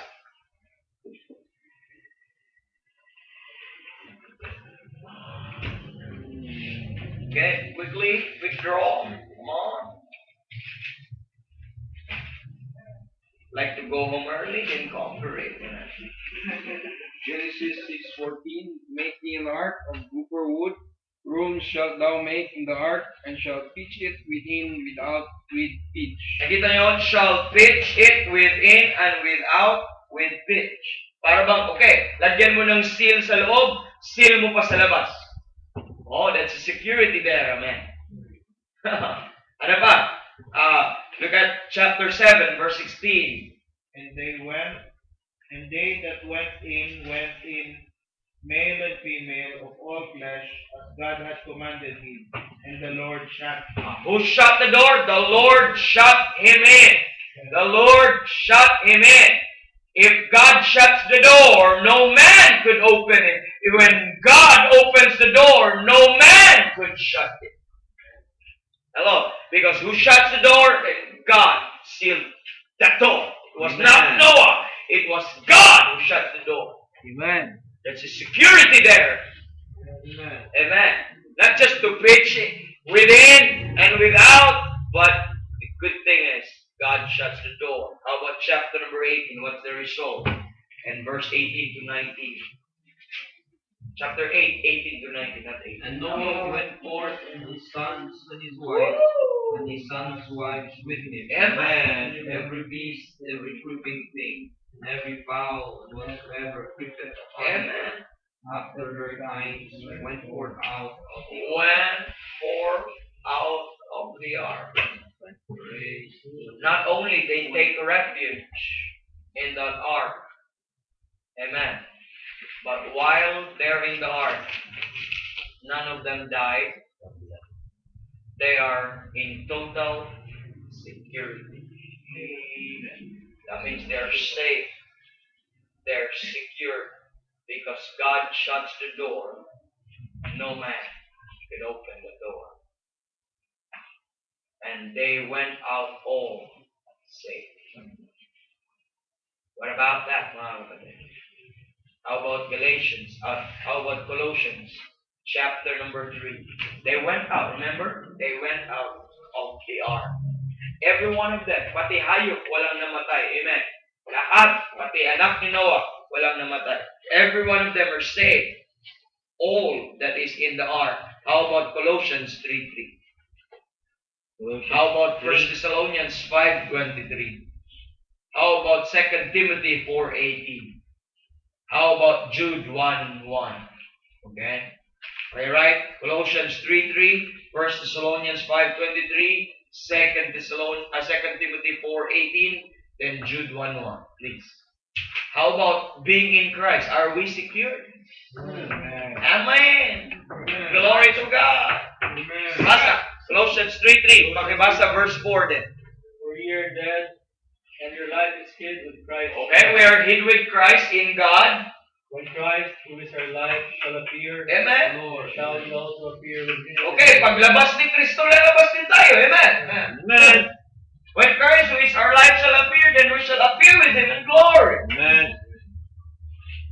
Appear, naglumabas. Amen. Amen. Nagtago nakahid with Christ eh. If you're hid with Christ, when Christ will appear, then we will appear also. In glory. Saan ka nakatago? In glory. Saan ka mag-appear? In glory. Amen. Amen. So us, nakatago ka sa loob ng ark. Okay. Makalabas ka din. Security. Secure. Amen. In Jesus, I like that. I am safe evermore. Lord.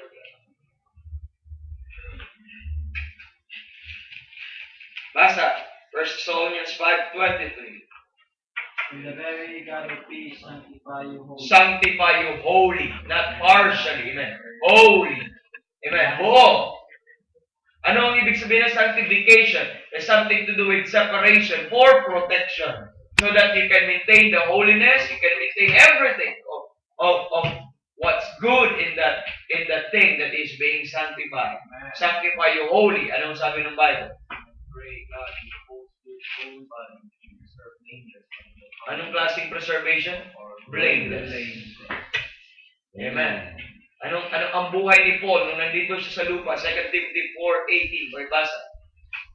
And the Lord shall deliver me from every evil work, and will preserve me unto his heavenly kingdom, to whom be glory forever. We are and preserved ever. unto His heavenly kingdom. Ever. When God preserved a thing, that means He's the one who protected it. He's the one who kept it, just like He kept His words intact, so that we could have the perfect word of God today. Thou shalt keep them, O Lord. Thou shalt preserve them from this generation forever. And if you are a believer in Christ, and if you are in Christ, just like you are in that ark, you are preserved by God. You are kept by God. It was God who shut that door. Amen.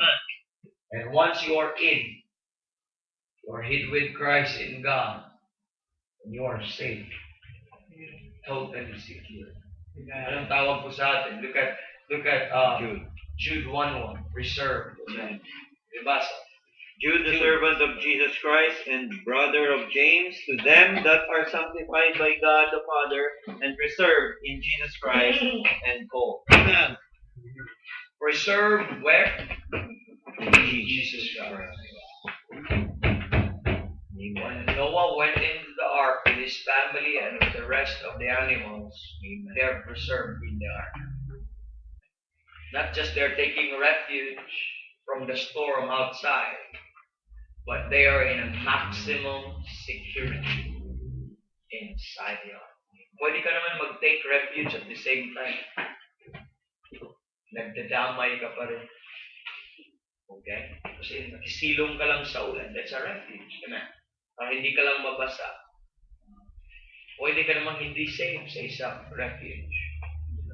But not only nag-take refuge po sila, but safe po sila. May absolute security. Both are a place of absolute security. Number 7, both have one door. Amen. Both have one door. Interesting. That big ark, ang laki ng ark po na yun, it can accommodate all types of animals, all kinds of animals. 2 by 2. Hello? 2 by 2 on its kind. Oh, grabe pa, no? So, plus pa sa 8 tao, laki ng elepante. By 7. Amen. Haba ng leg ng giraffe. Amen. Laki ng bears, laki ng lion. Ilang klase pa. After its kind, iba-ibang klase. After its kind. So, example, kung may mga cats doon, ang daming klase. May tiger doon, may lion doon, may leopard doon, may ano doon, may cheetah doon. Amen. After its kind. Iba-iba yun. Pag family naman ng mga ano doon, family ng mga reptiles, ako, ang daming klase. May anaconda doon, may ano doon, may python doon. Ang dami. Saan kasi nakasabit? Mamaya, may room sila. Hello? But, sa laki po na yan, imagine parang MOA or parang department store. Makikita mo yan ng ganun, tapos isa lang ang door. Aksidente ba yun? Isa lang ang door? Para mapabilis sana, madaming sanang entrance at madaming exit, di ba? Okay sana, pero one door lang. Aksidente ba yun? Okay, pakibasa. Basa sa chapter number 6, verse number 16. No. Noah ng Genesis. A window, A window, not windows, okay? a window shalt thou make to the ark. Okay. In a cubit shalt thou finish it above, in the door of the ark. The Door door of the ark. of the Shalt thou set in the side thereof, sa side ng door. with lower second and the third stories shalt thou make it.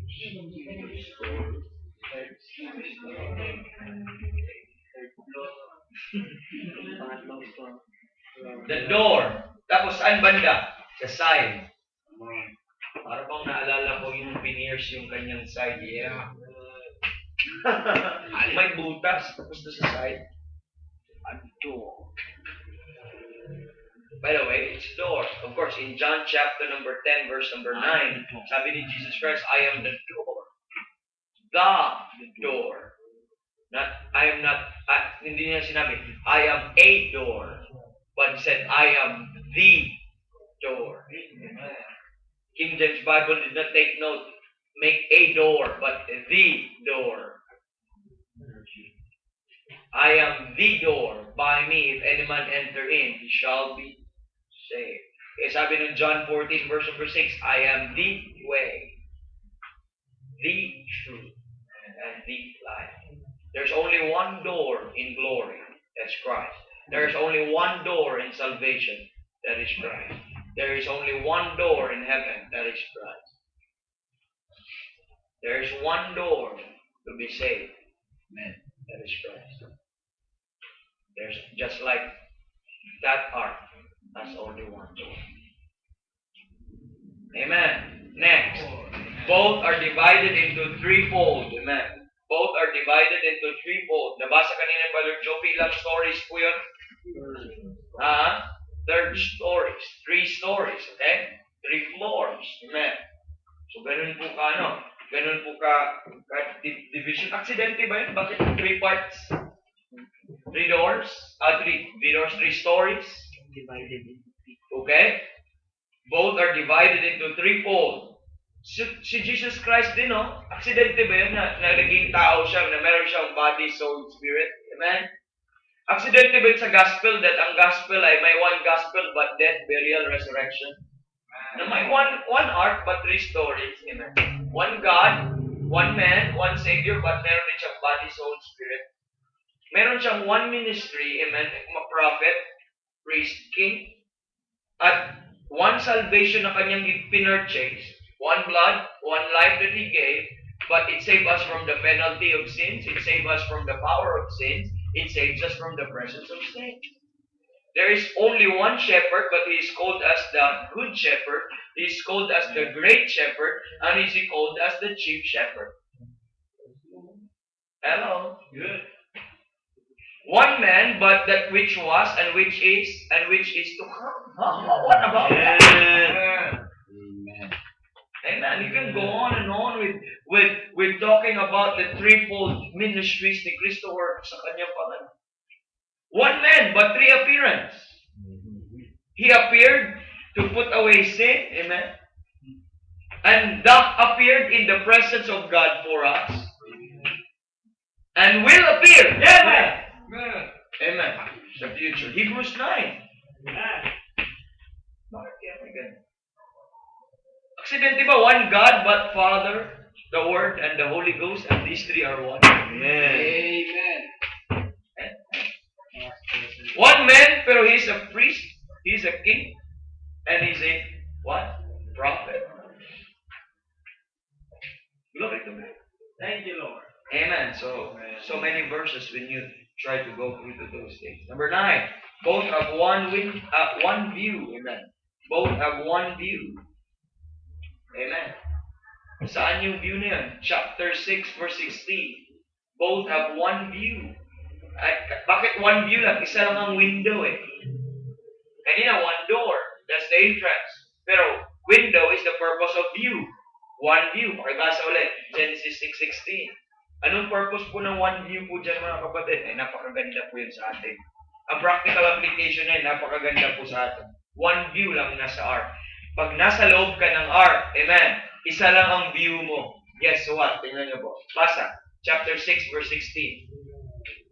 A window shalt thou make through the ark, and a given shalt thou finish above. And the door of the ark shalt thou set in the side thereof, the lower, second, and third stories shalt thou make. Okay. Tingnan niyo po. Gagawa ka ng window. Saan ang window? Ang view ng window. Above. Hello? Nakita niyo po? Both have one view, but the view is above. So, andun ka, sila Noah, ang inaantay lang above. Tinitignan above. Mga hayop nakatingin above. Isa lang ang window. Ilalagay sa above. Design lang para sa langit. Amen. Oh, what about those who are hid with Christ in God? Before you reach you are hid with Christ in God. If you are risen with Christ, seek those things which are above, where Christ seated. Also, set your affection on things above. Amen. Not on the things on this earth. When you are in Christ, you have only one view.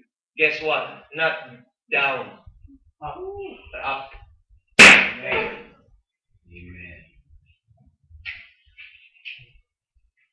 Real saved person, real person that is in Christ, is keep looking on that blessed hope, the glorious appearing of that great God.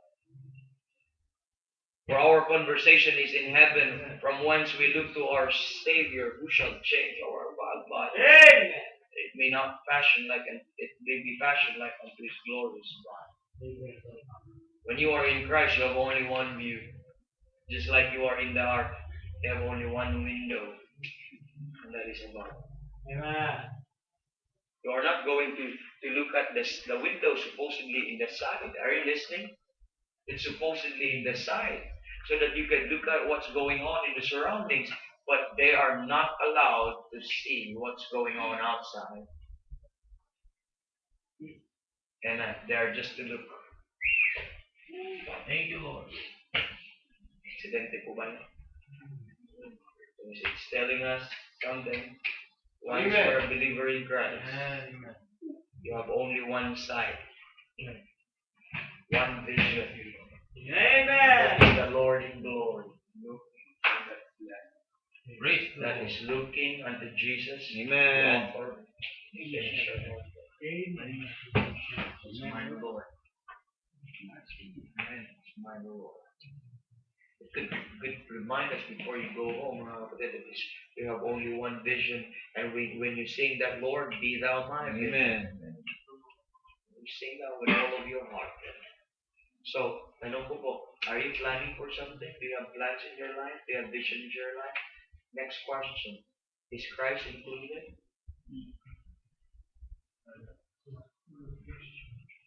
You have so many. I want to have a good job, but is Christ included?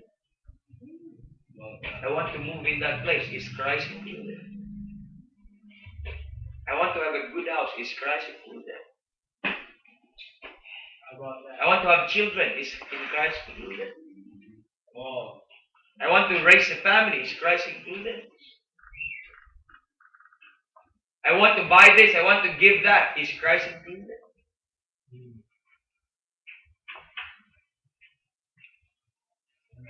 Amen. Amen. Number 10. Both have rooms. Both have rooms. Look at chapter 6, verse 14. Chapter 6, verse 14. Bubasa. Interesting, isa lang ang door, isa lang ang window. Amen. Pero madaming rooms. Basa. Tatlong stories ka eh. Hallelujah. Amen. Make thee an ark of gopher wood. Rooms Amen. thou Rooms. make in the ark, and shall pitch it within and without. Amen. There's one body, there's one ark, but many rooms. Amen. I remember in 1 Corinthians 12:13, amen, for by one Spirit are you all baptized into one body, whether you be Jew or Gentiles, you be bond or kasya kayo doon. Madaming rooms. Amen. We sang that early in the morning. There's room at the cross for you. Can you imagine, mapupuno ba ang body of Christ? Amen. Mapupuno ba ang body of Christ? There's always room in that one body. There is always room in that one ark for everyone na invited po doon sa ark ay naka-reserve po yun. Amen. May place po yun. And not only that, mga kapatid, hindi lang may room, mga kapatid. Okay? Naka-reserve po yun. Amen. Naka-reserve po yun. And, ano pa? Naka-reserve po. Bakit naka-reserve? Kasi kailangan mo ng seat. Kasi we are seated in the heavenly places. Amen. In Christ Jesus. Kaya may naka-reserve na seat po yun. Nakalagay ito. Reserve. So, hindi ka nakakalong sa someone. You are kasya ka po. Kasi because we are fitly joined together. Amen. Compacted together. Saktong-sakto. Kahit millions pa ang maligtas, hanggat wala pa ang rapture, kaya pa get into the ark. Amen. Get aboard. Wala pong overloading sa body of Christ. Kasya. May mga baboy pang mga malalaki doon, kasya pa rin. Kahit may mga elefante doon, kasya pa rin. Glory to God. Amen. Amen.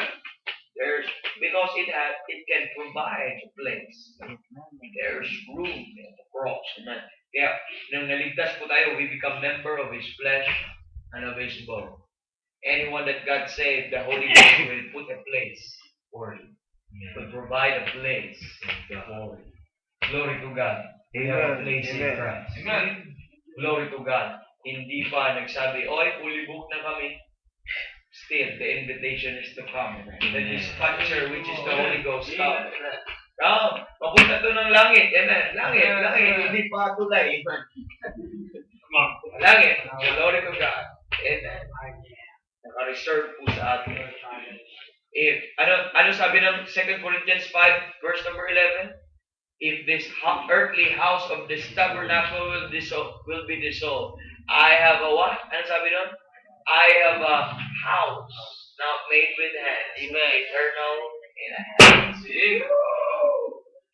Glory to God. Amen. Glory to God. Bawat believer is seated with Christ. Amen. In the heavenly places. Number 11, last but not the least. Okay? This interests me in Genesis 8, verse number 4. Pabasa. Genesis 8, verse number 4. Genesis 8:4. And the ark rested in the 7th month, on the 17th day of the month, upon the mountains of Ararat. Okay. You see, the ark rested Amen. in the mountains of Ararat. Okay, how about this? Number 11, both rested on high. When everything is finished, both rested on high. When Christ rose from the dead, Ephesians 1:20, can we read that? Ephesians 1:20, Ephesians 2:6, and Ephesians 4:8 to 10. Ephesians 4:8 to 10. Ibasa, Ephesians 1:20 to 23, 1:20 to 21 na lang, sige. Then Ephesians 2:6, then Ephesians 4, verses 8 to 10. Basa. which he wrought in Christ when he raised him from death Amen. and set him at his own right hand in the heavenly places. Okay. Amen. Okay. Far above. Yes. All principality and power and might and dominion and every name that is named. Wow! Aksidente ba yung ark? Saan mo siya nag-rest ang ark? Pagkatapos, after the work of the ark, it rested on high. Amen. In Ararat. It rested in Ararat. That points us to Christ when He finished the work of salvation. Guess what? Where did He rest? Far above all heavens. Amen. In the heavenly places. Sat down at the right hand of the Father. 26. Guess what? Nung lahat po ng kasama ni Kristo, saan din nakarest? 2:6. He hath raised us up together. Okay, raise us up together. Ano ba? And made us sit together. Amen. Raise us sit together. Pag nag-aupo ka, are you working? No, you're resting. Amen. Hallelujah. You're seated. There, we're resting. In the heavenly places. Gaano kalayo yung heavenly places? 4, 8 to 10. Amen. Amen. Glory to God. Wherefore he saith, when he ascended up on high, he led captivity captive. Oh, And ascended where? On high. Amen. Next. And gave gifts unto men. Amen. Now that he ascended, what is it but that he also descended first into the lower parts of the earth? Oh. He that descended is the same also that ascended up far above all heavens, that he might fill all things. So the highest peak, doon po nakarest ang ark. And Jesus Christ is now seated in that heavenly places which is far above all heaven. That's the ark rested. It's just a blessing to see how this ark around that it pictures the Lord Jesus Christ. And every time I read Noah's ark or Noah's flood or the story of Noah, I cannot just ang tawag ko nila, I cannot just stop of seeing. Para bang ang ganda, ang sarap i-meditate. If this point, will teach you something about your Savior. Amen. Kaya, anong point po ng ating pong imprint of Christ? So that when you read the Bible, it becomes meaningful. And you can have a vision pointing to the Lord Jesus Christ, who authored the Savior, who authored the Scripture. I hope mga kapatid, as we learn, as we grow, knowing Christ, amen, kahit saan sa Biblia, we can see Christ. We are on 7, amen, and we are still in the book of Genesis. Our goal is Genesis 2, Revelation. Amen. Genesis 2, Revelation. Glory to God. I hope the ark is become a blessing po sa inyo. And much more, I hope it adds to your I want to know more. Amen. About my Savior. Glory to God and glory to His name. Let's pray. Father, thank you for what you have done. Thank you, Lord, or the imprints, the portraits, the pictures that you laid in the Old Testament, though Christ was not yet named, but we have seen so many evidences, dear Father, of the authorship of this Savior and shadowing of what Christ is going to do in the future. But thank you, Lord, for it is really your word cannot lie, and your word is truth. And it's just amazing, dear Lord. We enjoy these truths, dear Father. But help us, dear Lord, not just to enjoy and realize that this is true, but help us, dear Lord, to apply this in worshiping that Savior, in serving that Savior, and in giving our life to that Savior. In every areas, dear Lord, that the ark portrays Christ, we are so thankful because everything of those things are true to us. And when we speak of the ark, it reminds us of ourselves being in Christ. And thank you, dear Lord, as those people that are there in the ark, it also pictures us that we are also in Christ. And we're so glad and we're so amazed. Now, we are saved not just physically, but we are preserved holy, both body, soul, and spirit. And we give up all the glory and the thanksgiving. We ask this in Jesus' name. Amen. Okay. We're dismissed. Ang pinaka-late natin. Dami natin justice.